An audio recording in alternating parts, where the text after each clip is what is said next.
नमस्कार मित्रांनो, मी ईश्वर काळे. आज आपण बघणार आहोत चारित्र्य प्रमाणपत्र कशा पद्धतीने काढायचं म्हणजेच पोलीस क्लिअरन्स सर्टिफिकेट कशा पद्धतीने काढायचं घर बसल्या आजच्या व्हिडिओमध्ये आपण बघणार आहोत. पोलीस चारित्र्य प्रमाणपत्र काढण्यासाठी कोणकोणते डॉक्युमेंट्स लागतात आणि ऑनलाईन पद्धतीने कसं काढायचं संपूर्ण माहिती या व्हिडिओमध्ये बघणार आहोत. त्यापूर्वी तुम्हाला PCS Maha online go dot in website आहे आणि वेबसाईटचे तुम्हाला व्हिडिओच्या डिस्क्रिप्शनमध्ये दिलेले आहे. त्यावर क्लिक करून तुम्ही पोलीस क्लिअरन्स सर्व्हिस वेबसाईट येऊ शकता. इथे आल्यानंतर तुम्हाला आपला असं काही इंटरफेस दिसेल की तुम्ही बघू शकता. तुम्हाला एकूण इथं 6 स्टेप असणार आहे. या 6 स्टेप कंप्लीट करून तुम्हाला ऑनलाईन पद्धतीने अप्लाय करायचं आहे. सुरुवातीला तुम्हाला रजिस्ट्रेशन करायचं आहे. तसं तर आपण बघूया ऑनलाईन पद्धतीने कसं पोलीस क्लिअरन्स सर्टिफिकेट काढायचं. त्यासाठी तुम्हाला या वेबसाईट इथे आल्यानंतर आपलं असं काही इंटरफेस दिसेल. इथे बघू शकता रजिस्ट्रेशन रजिस्ट्रेशन या ऑप्शन आपल्याला क्लिक करायचं. रजिस्ट्रेशन या ऑप्शनवर क्लिक केल्यानंतर समोर आपल्याला असं काही इंटरफेस इथं बघायला भेटेल. तुम्ही बघू शकता. इथे आल्यानंतर तुम्हाला सुरुवातीला रजिस्ट्रेशन करायचं आहे. इथे तुम्हाला आधार नंबर मागितला आहे. आधार नंबर मॅन्डेटरी नाही, असेल तर टाका, नसेल तर सोडून दिलं तरी चालेल. त्यानंतर तुम्ही बघू शकता तुम्हाला लास्ट नेम तुमचं इथे टाकायचं आहे. तुमचं लास्ट नेम टाकल्यानंतर तुम्हाला तुमचं लास्ट नेम इन मराठी, तुम्हाला तुमचं लास्ट नेम मराठीमध्ये टाकायचं. तुमचं फर्स्ट नेम टाकायचं, फर्स्ट नेम मराठीमध्ये टाकायचं. त्यानंतर मिडल नेम टाकायचं, मिडल नेम टाकल्यानंतर इथं मराठीमध्ये मिडल नेम टाकायचं. त्यानंतर डेट ऑफ बर्थ तुम्हाला तुमची टाकून घ्यायची. त्यानंतर तुम्हाला मेल फिमेल तुमचं जेंडर सिलेक्ट करायचं. त्यानंतर तुम्हाला select your CP office name, इथे तुम्हाला तुमचं CP ऑफिस नेम सिलेक्ट करायचं. तुम्ही कुठून आहात ते, तुमचा जिल्हा तुम्हाला इथे सिलेक्ट करायचा. त्यानंतर तुम्हाला इथे ईमेल ID मागितलेला आहे. ईमेल ID इथे मॅन्डेटरी नाही, असेल तर टाका, नाही तर सोडून द्या. त्यानंतर तुम्हाला इथं मोबाईल नंबर तुमचा टाकायचा आहे. मोबाईल नंबर टाकल्यानंतर तुम्हाला एक इथं पासवर्ड क्रिएट करायचा आहे. पासवर्ड क्रिएट केल्यानंतर तुम्हाला इथे विचारलेलं आहे what is second number among following. इथे तुम्हाला या प्रश्नाचे इथे उत्तर द्यायचं आहे. तुम्हाला सेकंड नंबर विचारायचा, तुम्हाला सेकंड नंबर इथं टाकून घ्यायचा आहे. त्यानंतर सबमिट या ऑप्शनवर आपल्याला क्लिक करायचं. सबमिट या ऑप्शनवर क्लिक केल्यानंतर तुम्हाला verification code has been send your mobile number, तुमच्या मोबाईलवर एक व्हेरिफिकेशन कोड जाईल. तो कोड आपल्याला टाकून ओके या ऑप्शनवर क्लिक करायचं. त्यानंतर तुम्हाला तुमच्या एक मोबाईलवर व्हेरिफिकेशन कोड गेलेला आहे. तो कोड इथे टाकून तुम्हाला व्हेरीफाय करायचा आहे. आपल्या मोबाईलवर गेलेला आपला कोड इथं व्हेरीफाय करून घ्यायचा. व्हेरीफाय केल्यानंतर अशा पद्धतीने तुमचं our registration complete successfully, kindly log in to apply online service. अशा पद्धतीने तुमचं रजिस्ट्रेशन सक्सेसफुली झालेलं आहे. तुमचं रजिस्ट्रेशन सक्सेसफुली झाल्यानंतर समोर पुन्हा आपला असा काही इंटरफेस दिसेल. जो काही तुम्ही तुमचा मोबाईल नंबर असेल, फॉर्म फिलअप करताना भरलं रजिस्ट्रेशन करताना मोबाईल नंबर टाकायचा. जो तुम्ही आत्ता काही जो पासवर्ड बनवला आहे तो पासवर्ड टाकायचा. पासवर्ड टाकल्यानंतर कॅप्चर टाकायचा. कॅप्चर टाकल्यानंतर आपल्याला लॉग इन या ऑप्शनवर आपल्याला क्लिक करायचं. लॉग इन या ऑप्शनवर क्लिक केल्यानंतर समोर आपल्याला असं काही इंटरफेस इथं बघायला भेटेल. तुम्ही बघू शकता डाव्या साईडला इथं तुम्हाला होम दिसेल, सर्व्हिस दिसेल. सर्व्हिस या ठिकाणी आपल्याला क्लिक करायचं. आपल्याला पहिलं ऑप्शन इथं सिलेक्ट करायचं character certificate. Character certificate select केल्यानंतर समोर आपल्याला असं काही इंटरफेस दिसेल. इथं आपल्याला काही इंस्ट्रक्शन दिलेलं आहे. इथं आपल्याला कोणकोणते डॉक्युमेंट्स लागेल ते पुरावे आपल्याला दिलेले आहे. त्यानंतर इथं आपल्याला खाली यायचं. इथं खाली नंतर आपल्याला इथे नेक्स्ट या ऑप्शन आपल्याला क्लिक करायचं. नेक्स्ट या ऑप्शनवर क्लिक केल्यानंतर समोर आपल्याला असा काही इंटरफेस इथं बघायला भेटेल. इथे आल्यानंतर तुम्हाला सुरुवातीला तुमचं पूर्ण फुल नेम इथं टाकून घ्यायचं. इथं त्यानंतर तुमचं फुल नेम मराठीमध्ये ऑटोमॅटिक फिल्ड होईल. त्यानंतर तुम्हाला ID नेम इथं सिलेक्ट करायचं. तुम्ही ID कोणता देणार आहे इथं पॅन सिलेक्ट करायचं. पॅन सिलेक्ट केल्यानंतर तुम्हाला इथं पॅन नंबर टाकायचा. या व्यतिरिक्त दुसरं कोणतं तुमचे इलेक्शन कार्ड असेल, ड्रायव्हिंग लायसन्स असेल, स्टुडंट असेल, ऑदर असेल, जे कोणतं तुमचे डॉक्युमेंट्स असेल तुम्ही इथं सिलेक्ट करू शकता. मी इथं पॅन कार्ड सिलेक्ट करतो. त्यानंतर स्थायी निवासी तपशील, इथं तुम्हाला तुमचा ॲड्रेस टाकून घ्यायचा. तुमचा बिल्डिंग इमारत नंबर त्याला टाकून घ्यायचं. स्ट्रीट मार्क टाकून लँडमार्क आपल्याला टाकायचं. वस्ती टाकायची. तुम्हाला तुमचं इथं राज्य सिलेक्ट करायचं. इथे तुम्हाला तुमचं राज्य सिलेक्ट करायचं. तुमचं राज्य सिलेक्ट केल्यानंतर इथे तुम्हाला तुमचा जिल्हा इथं सिलेक्ट करायचा. जो कोणता तुमचा जिल्हा असेल तो जिल्हा सिलेक्ट करायचा. जिल्हा सिलेक्ट केल्यानंतर तुम्हाला तुमचं इथं तालुका सिलेक्ट करायचा. तालुका सिलेक्ट केल्यानंतर इथे तुम्हाला तुमचं गाव सिलेक्ट करायचं. जो कोणतं तुमचं गाव असेल ते गाव इथं आपल्याला सिलेक्ट करून घ्यायच्यानंतर बरोबर पिनकोड टाकायचा. आणि त्यानंतर आपला रेसिडेंट सेन्स म्हणजे तुम्ही इथं कधीपासून राहता ते आपल्याला टाकायचं. तुमचा इथं ॲड्रेस फिल करून झाल्यानंतर पुन्हा येत आपल्याला खाली यायचं. खाल्यानंतर तुम्ही बघू शकता प्रिव्हियस ॲड्रेस, मागील निवासी तपशील. यापूर्वी जर तुम्ही कुठे राहत असेल तर तुमचा ॲड्रेस कोणता वेगळा असेल तर तुम्ही येस या ऑप्शन करून जो कोणता तुमचा ॲड्रेस असेल मागील निवासी पत्ता तिथे तुम्ही टाकू शकतात. नसेल तर नो या ऑप्शनवर क्लिक करायचं.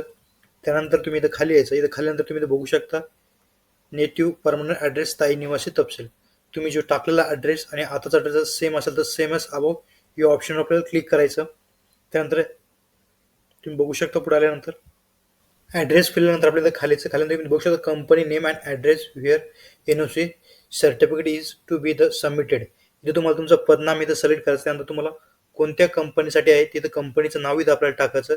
त्यानंतर तुम्हाला कंपनीचा ॲड्रेस आपल्याला इथं टाकून असं बिल्डिंग, स्ट्रीट, लँडमार्क, वस्ती जे काय असेल ते आपल्याला टाकून असं. त्यानंतर आपल्याला राज्य सिलेक्ट करायचं. राज्याचं जिल्हा, त्यानंतर तालुका, पुन्हा गाव आपल्याला सिलेक्ट करायचं. तर पिनकोड आपल्याला टाकायचं. त्यानंतर आपल्याला इथं खाली यायचं.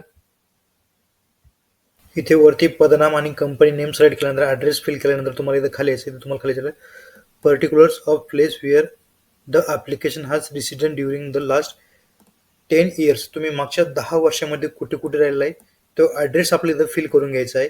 एक एक असेल, 2 असेल, 3 असेल, जिथे कुठे तुम्ही राहिला असेल त्या ॲड्रेस आपल्याला फिल करून घ्यायचा आहे. त्यानंतर आपल्याला इथे तुम्ही मागील 10 वर्षात कुठं राहिला तो ॲड्रेस फिल केल्यानंतर आपल्याला नेक्स्ट पेज या ऑप्शन आपल्याला क्लिक करायचं. त्यानंतर इथे तुम्ही बघू पेज या ऑप्शनवर क्लिक केल्यानंतर समोर आपला असं काही इंटरफेस दिसला आपल्याला इथे विजिबल आयडेंटिफिकेशन मार्क. इथे तुम्हाला काही जन्म खून असेल तर ते टाकायचे नाही, नसेल तर नाही टाकले तरी चालतं, हे मॅन्डेटरी नाही. त्यानंतर आपल्याला इथे विचारलेलं आहे have you been the arrested. यापूर्वी जर तुम्हाला अटक झाली तर येस करायचं, नसेल तुम्हाला अटक झाली तर नो या ऑप्शनवर क्लिक करायचं. त्यानंतर आपल्याला विचारलेलं आहे you have been the active in politics. तुम्ही राजकारणात सक्रिय असेल तर येस करा, नसेल तर नो या ऑप्शनवर क्लिक करायचं. त्यानंतर इज द एनी क्रिमिनल या इथे तुम्हाला विचारलेलं आहे तुमच्या विरुद्ध कोणता गुन्हा आहे का, असेल तर येस करा, नसेल तर नो या ऑप्शन आपल्याला क्लिक करायचं.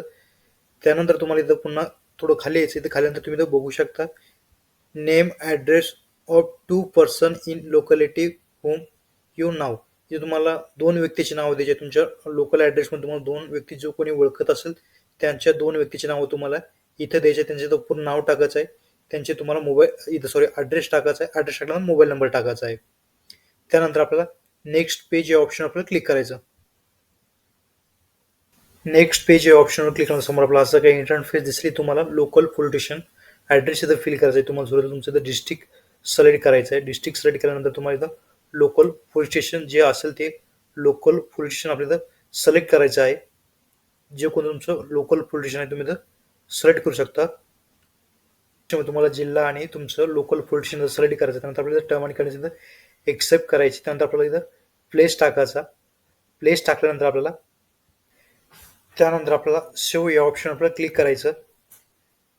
सेव्ह या ऑप्शनवर क्लिक केल्यानंतर समोर आपला असं काही इंटरफेस दिसेल. Your application has been successfully झालेलं आहे. असं तुम्हाला एक रिसिव्ड ॲप्लिकेशन नंबर, एक मोबाईल नंबरवर येईल तुमच्या, आणि तुम्हाला ॲप्लिकेशन नंबर सेव्ह करून द्यायचा आहे. ॲप्लिकेशन नंबर आणि टोकन नंबर तुम्हाला भेटेल. त्यानंतर ओके या ऑप्शन आपल्याला क्लिक करायचं. त्यानंतर आपल्याला ओके या ऑप्शनवर क्लिक केल्यानंतर समोर आपल्याला असे काही इंटरफेस ओपन होईल. तुम्ही बघू शकता. त्यानंतर आपल्याला इथं आपला फोटो इथं अपलोड करायचा आहे. फोटो अपलोड केल्यानंतर आपल्याला सिग्नेचर अपलोड करायची आहे. इथे तुम्हाला फोटो अपलोड करायचा आहे. फोटो बघू शकता तुम्ही. फोटो साईज तुम्हाला इथं 5 KB ते 20 KB पर्यंत तुम्हाला तुमचा फोटो इथं अपलोड करायचा आहे. त्यानंतर फोटो अपलोड केल्यानंतर तुम्हाला इथं सिग्नेचर सुद्धा अपलोड करायचे आहे. तुम्ही सिग्नेचरची साईज इथं बघू शकता. तुम्हाला सिग्नेचर सुद्धा इथं तुम्ही बघू शकता 5 KB ते 20 KB पर्यंत इथं तुम्हाला सिग्नेचर इथं अपलोड करायचे आहे. त्यानंतर आपल्याला फोटो तुम्हाला 20 KB पर्यंत आणि सिग्नेचर सुद्धा 20 KB पर्यंत इथं अपलोड करायचे आहे. त्यानंतर आपल्याला खाली यायचं आहे. ग्रुप 1 मध्ये ग्रुप 1 आणि ग्रुप 4 तुम्हाला इथं कंपल्सरी असणार आहे. ग्रुप 1 मध्ये तुम्हाला इथं तुमची TC द्यायची आहे, SSC बोर्ड सर्टिफिकेट द्यायचं आहे, बर्थ सर्टिफिकेट द्यायचं आहे म्युनिसिपल कॉर्पोरेशनचं. त्यानंतर तुम्ही सेल्फ अटेस्टेड इमिडिएट बॉन्ड द्यायचा आहे तुम्हाला. ठीक आहे, तुमच्याकडे यापैकी उपलब्ध असेल ते द्यायचं. तुम्हाला TC द्यायचं किंवा तुम्हाला तुमचं 10वीचं बोर्ड सर्टिफिकेट इथं कंपल्सरी असणार आहे.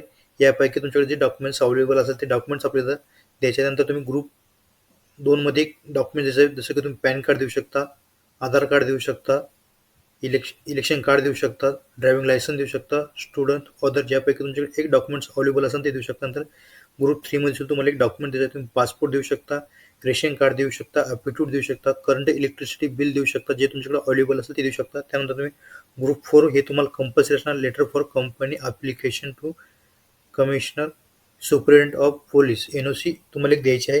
त्यानंतर तुम्ही अपलोड या डॉक्युमेंट्सवर आपल्याला क्लिक करायचं आहे. अपलोड या डॉक्युमेंट्सवर क्लिक केल्यानंतर समोर आपल्याला असे काही डॉक्युमेंट्स सुद्धा अपलोड करावं लागेल. इथे तुम्हाला तुमचं सुरुवातीला तुमचं लिव्हिंग सर्टिफिकेट किंवा 10वीचं बोर्ड सर्टिफिकेट जे तुमच्याकडे अवेलेबल असेल ते इथे तुम्हाला अपलोड करायचं आहे अशा पद्धतीने. त्यानंतर तुम्हाला इथं तुम्ही पॅन कार्ड सिलेक्ट केलं असेल तर पॅन कार्ड इथं अपलोड करायचं. जे कोणतं तुम्ही डॉक्युमेंट्स इथं सिलेक्ट केलेलं आहे ते डॉक्युमेंट्स तुम्ही इथं अपलोड करू शकता. जे डॉक्युमेंट्स सिलेक्ट केले मी ते डॉक्युमेंट्स इथं अपलोड करतो. त्यानंतर तुम्हाला इथं करंट इलेक्ट्रिसिटी बिल द्यायचे आहेत. जेव्हा तुम्ही जर इलेक्ट्रिसिटी बिल कसं इलेक्ट्रिसिटी बिल किंवा तुम्ही रेशन कार्ड केलं असेल तर रेशन कार्ड देऊ शकता. जे डॉक्युमेंट तुमच्याकडे अवेलेबल असेल ते डॉक्युमेंट्स तुम्ही इथं देऊ शकता. अपलोड करून त्यानंतर letter for company application to commissioner superintendent of police NOC ही जर तुमच्याकडे उपलब्ध असेल तर तुम्ही हे देऊ शकता. नसेल तर तुम्हाला एक स्वतः इथे ॲप्लिकेशन क्रिएट करायचं. तुम्ही असं बघू शकता अशा पद्धतीने तुम्हाला प्रति पोलीस अधीक्षक साहेब तुम्हाला तुमचा ॲड्रेस टाकायचा, पोलीस स्टेशनचा, अर्जदाराचं नाव टाकायचं, विषय टाकायचं, चारित्र्य प्रमाणपत्र मिळण्याबाबतसाठी. त्यानंतर महोदय वरील विषयानुसार अर्ज करतो की मी तुमचं नाव टाकायचं, राहणार तालुका जिल्हा येथील रहिवासी आहे. मला तुम्हाला ज्या कोणत्या कामासाठी लागत हे प्रमाणपत्र लागत ते कारण आपल्याला टाकायचं साठी चारित्र्याच्या प्रमाणपत्राची आवश्यकता आहे. त्याकरिता मी अर्ज सादर करीत आहे. कृपया करून चारित्र्य प्रमाणपत्र देण्यात यावे ही नम्र विनंती. त्यानंतर इथं आपलं खाली आपला विश्वासू आपलं लिहायचं, आपलं नाव लिहायचं, सिग्नेचर करायचे आणि हेच PDF आपल्याला स्कॅन करून इथे अपलोड करायचं आहे. तुम्ही जिथं कुठं तुम्ही ठेवलं असेल ते अपलोड इथं करू शकता. या अशा पद्धतीने तुम्ही सगळं संपूर्ण डॉक्युमेंट्स इथं अपलोड करू शकता. अपलोड करता आपला सेव्ह या ऑप्शन आपल्याला क्लिक करायचं. त्यानंतर तुम्हाला अपलोड केलेले संपूर्ण डॉक्युमेंट्स दिसेल. तुम्ही हे डॉक्युमेंट्स इथं ओपन करून सुद्धा इथं बघू शकता, डाउनलोड करून. या अशा पद्धतीने तुमचे डॉक्युमेंट्स इथं डाउनलोड होऊन जाईल. तुम्ही तुमचे डॉक्युमेंट्स अपलोड केल्यानंतर तुम्हाला कंटिन्यू या ऑप्शन आपल्याला क्लिक करायचं.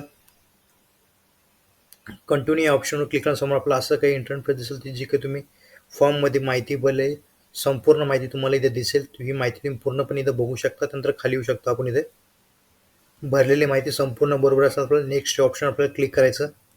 नेक्स्ट ऑप्शनवर क्लिक केल्यानंतर आपल्याला असं काही इंटरफेस दिसेल. पुन्हा आपल्याला नेक्स्ट ऑप्शनवर क्लिक करायचं. त्यानंतर आपल्याला काही एडिट करायचं तुम्ही एडिट सुद्धा करू शकता. प्रोसीड टू पेमेंट या ऑप्शन आपल्याला क्लिक करायचं.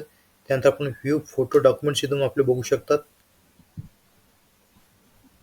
त्यानंतर तुम्हाला प्रोसीड टू पेमेंट या ऑप्शनवर आपल्याला क्लिक करायचं. प्रोसीड टू पेमेंट या ऑप्शनवर क्लिक केल्यानंतर आपल्याला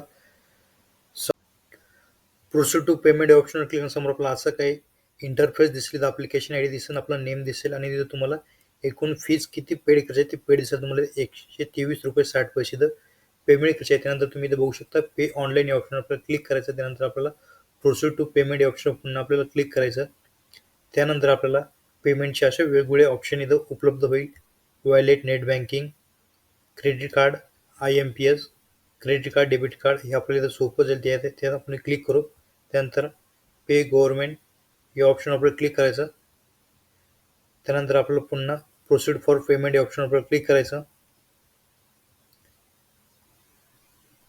त्यानंतर आपल्याला असे काही वेगवेगळे पेमेंटचे ऑप्शन शो होईल. इथं आपल्याला QR कोडने इथं पेमेंट करायचं आहे. त्यामुळे QR कोड इथं आपल्याला सिलेक्ट करायचा. त्यानंतर सिलेक्ट युअर QR BMPay या ऑप्शन आपल्याला सिलेक्ट करायचं. त्यानंतर मेक अ पेमेंट या ऑप्शन आपल्याला क्लिक करायचं. त्यानंतर आपल्याला QR कोड सेव्ह झालेला आहे. तो QR कोड स्कॅन करून इथं आपल्याला पेमेंट करायची आहे. या अशा पद्धतीने तुम्ही इथं QR कोड स्कॅन करून पेमेंट करू शकता. इथे तुम्ही बघू शकता अशा पद्धतीने तुमची इथं पेमेंट सक्सेसफुल होऊन त्यानंतर तुम्हाला तुमची पेमेंटची रिसिप्ट तुम्हाला इथं दिसेल. त्यानंतर तुम्हाला सेव्ह रिसिप्ट या ऑप्शन आपल्याला क्लिक करायचं. इथे तुम्हाला ही रिसिप्ट सेव्ह करून घ्यायची आहे. पेमेंट रिसिप्ट सेव्ह केल्यानंतर तुम्हाला प्रिंट ॲप्लिकेशन या ऑप्शन आपल्याला क्लिक करायचं. प्रिंट ॲप्लिकेशन यावर क्लिक केल्यानंतर सर्च ॲप्लिकेशन ID जो काही आपल्याला ॲप्लिकेशन ID भेटलं ते ॲप्लिकेशन ID आपल्याला टाकून घ्यायचं आहे. ॲप्लिकेशन ID टाकल्यानंतर आपल्याला सर्च या ऑप्शनवर आपल्याला क्लिक करायचं. सर्च या ॲप्लिकेशनवर क्लिक केल्यानंतर आपल्याला आपली जे काही ॲप्लिकेशन आपण फिलअप केलेलं आहे ते अशा पद्धतीनं डाउनलोड होऊन जाईल. डाउनलोड झाल्यानंतर या ॲप्लिकेशनची प्रिंट तुम्हाला अशा पद्धतीने काढून घ्यायची. अशा पद्धतीने ॲप्लिकेशन तुमचं इथे डाउनलोड होऊन जाईल. या ॲप्लिकेशनची प्रिंट आणि पेमेंट रिसिप्ट प्रिंट आणि जे काही तुम्ही कोणत्याही ऑनलाईन पद्धतीने डॉक्युमेंट जोडलेलं आहे ते डॉक्युमेंट घेऊन तुम्हाला लोकल पोलीस स्टेशनला जायचं आहे आणि काही दिवसात तुमचं पोलीस व्हेरिफिकेशन सर्टिफिकेट तयार होऊन येईल. आजचा हा असा महत्त्वपूर्ण व्हिडिओ होता. व्हिडिओ लाईक करा, कमेंट करा, शेअर करा. असेच आपल्या चॅनलचे नवीन नोटिफिकेशन बघण्यासाठी चॅनलला सबस्क्राईब करून ठेवा. थँक्यू, धन्यवाद. पुन्हा भेटू नवीन अपडेट्ससह.